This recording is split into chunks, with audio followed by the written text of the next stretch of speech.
इस वाले क्वेश्चन में ये एक टेबल दिया हुआ है, इसमें complete the table and give answer if a die is rolled 120 time, यानी कि 120 टाइम उस डाई को फेंका गया, रोल किया गया है, यानी ये फ्रीक्वेंसी का टोटल होगा 120।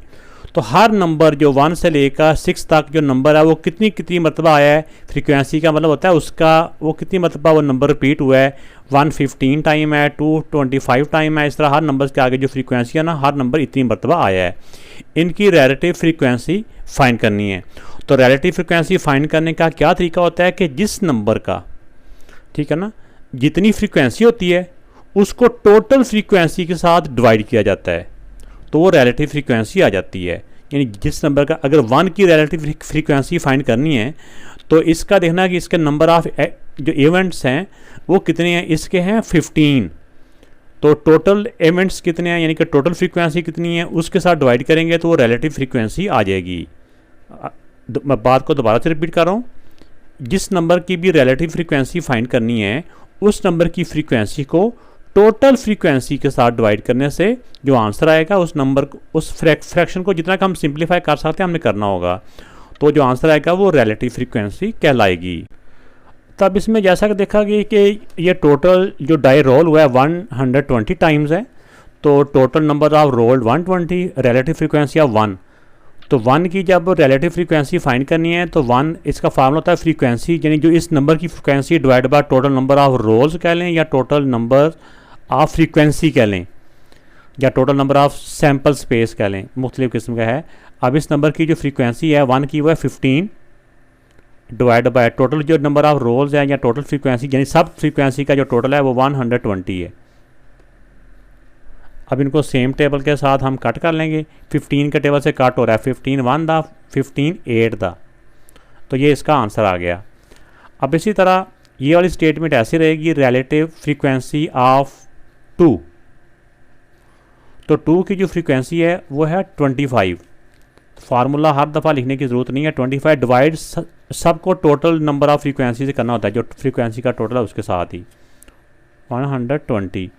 इनको जब हम सेम टेबल से कट करेंगे तो ये 5 के टेबल से कट होता है, 5 5 दा, 5 2 दा 10, 5 4 दा 20, 5/24।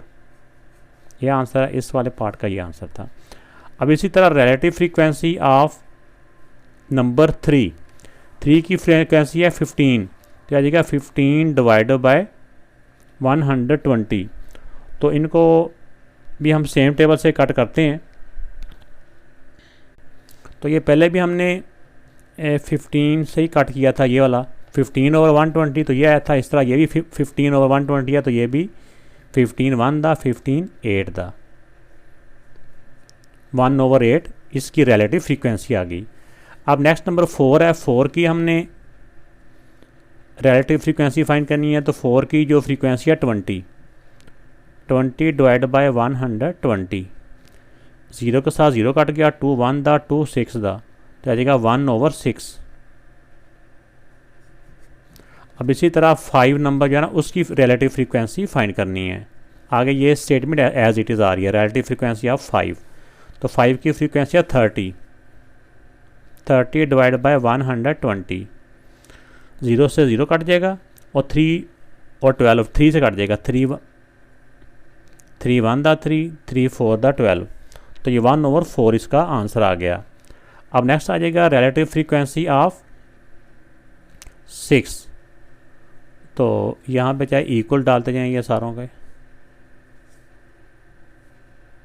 तो 6 की फ्रीक्वेंसी है 15, तो 15/120, तो 15 और 120 का पहले भी हम 2 दफ़ा कर चुके हैं, 1/8 इसकी रिलेटिव फ्रीक्वेंसी आ जाएगी 1/8।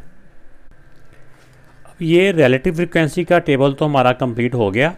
अब नेक्स्ट इसमें है कि if it was rolled 6000 time how many time occur of 6 is expected. इसमें जो 6 है, जो नंबर 6 है उसको यानी अगर डाई को 6000 टाइम थ्रो किया जाए, रोल किया जाए, तो 6 के आने के कितने एक्सपेक्टेड हैं, यानी कि कितना उसके आने के एक्सपेक्टेशन है, एक्सपेक्टेड है कि वो कितनी टाइम आएगा।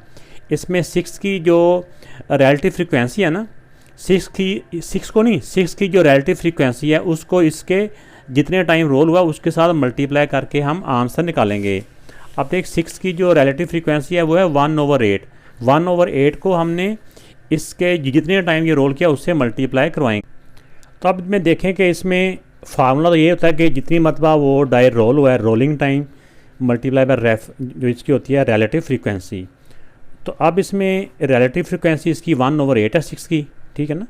और इसमें कितनी टाइम ये रोल हुआ है, ये रोल हुआ है 6000 टाइम। इसको 6000 से मल्टीप्लाई करवा देंगे। क्या इसको पहले लिख लें, इसको बाद में लिख लें, इससे मल्टीप्लाई में कोई फ़र्क नहीं पड़ता फार्मूले में, क्योंकि ये पहले लिख दिया गया है, ये बाद में 8 था। इसको जब इसके साथ डिवाइड करेंगे तो ये आंसर आ जाएगा 750।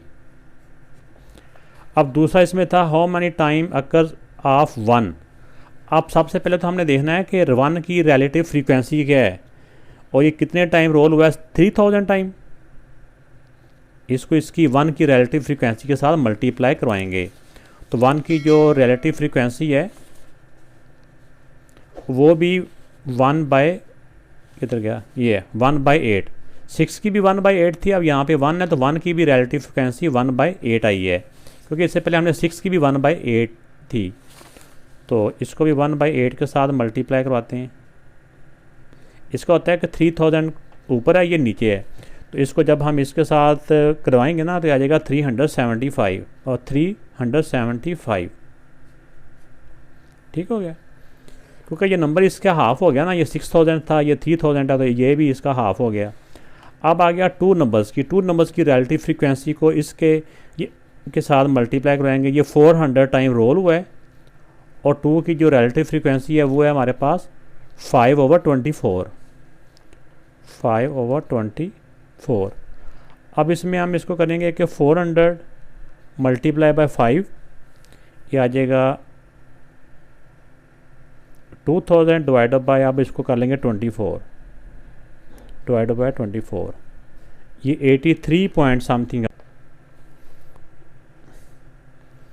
83 पॉइंट ऐसे 33 करके आ रहा है, लेकिन बुक के पीछे उन्होंने 83 साथ लिखा हुआ है APP। ये अप्रोक्सीमेटली का ना शॉर्ट फॉर्म होती है। अप्रोक्सीमेटली का मतलब होता है तकरीबन, उर्दू में इसको तकरीबन बोलते हैं, ठीक है ना। तो ये इसका आंसर बुक के पीछे ये है। वैसे आप ऐसे भी लिख देंगे तो ठीक है। तो ये तीनों ये बेटा इसके आंसर आ चुके हैं।